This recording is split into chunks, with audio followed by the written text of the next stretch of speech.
ما د ژوند لو بالا بلال نه دالا ژوند یم خزما کا زما عزیزانو نن ویډیو به در سره د شوال د غشپګو میاشتو د روزو متعلق ز جوړوم ځکه اکثر ملګری په دې کې هریان وی چې د شوال غشپګ روزي څنګه نیولې او ست ترتیب سره نیولې د هغه څه اجر او ثواب دی د ټولو نه اول د حضرت ابو ایوب انصاری رضی الله عنه د دنه روایت دا فرمایي چې پیغمبر علیه الصلاۃ والسلام فرمایلی دي څوک چې د رمضان روزي ونیسي او هغه پسې بیا د شپږ روزي د شوال هم ونیسي نو دته به دومره ثواب ملاويږي لکه ټول عمر چې د روزه نیولې وي دا یو دویم حدیث مبارک راځي د حضرت جابر ابن عبد الله رضی الله عنه هغه فرمایي چې پیغمبر علیه الصلاۃ والسلام فرمایي چې د رمضان روزي ونیولې ورپسې د شعبان هم د شوال هم شپږ روزي ونیولې نو دا سیده ته دومره ثواب ملاويږي لکه ټول کال چې د روزي نیولې وي نو محترمو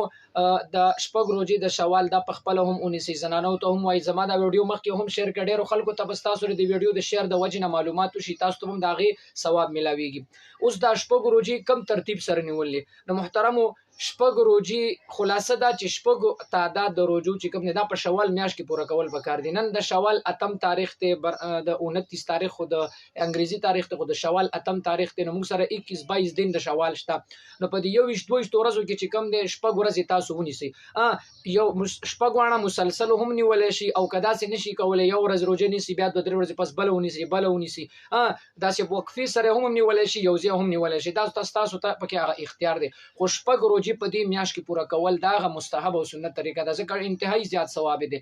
بل محترم دا چې پچا باندې د رمضان هغه قضایي روزي پاتې وینو اول خو پکار دي چې هغه ونیسي ځکه هغه په د باندې قضا ده دغه قرض دي نو اسی نه چې دا د مرګ جو نسبتا لګي دا وفات شنو الله تعالی به بیا تاسو کینو اول هغه قضایي روزي ونیسي دا غینه پس دا ونیسي او که څوک هغه ورسته نیسي دا اوس نیسي هم ټیک ځکه د شوال د شپږ روزي انتهایی زیاته فائدہ ده محترم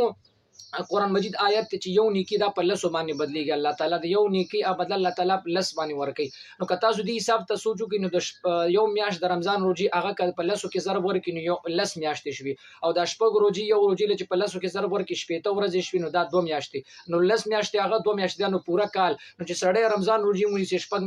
شپږ ورځې د شوال هم ونیسي نو دا څه شو لکه د ټول کال روزي نیولې دي نو لہذا دا ویډیو نور ملګرو سره هم شریک کړئ او دا زموږ د نورو مسایلو لپاره هم زموږ دغه پیج د فیسبوک یا د یوټیوب دا فالو کړئ دا سبسکرایب کړئ نو د ډیرو مسایلو نه تاسو خبرېږي اوس د اختر غو چوټیانې وینو مونږ ډیرو ویډیوګانې برابر نه کړې ان شاء الله دینه پس به تاسو سره سلسله وار ویډیوګانې شروع کوم الله تعالی دې موږ تاسو لپاره دې باندې د عمل کولو توفیق را نصیب کړي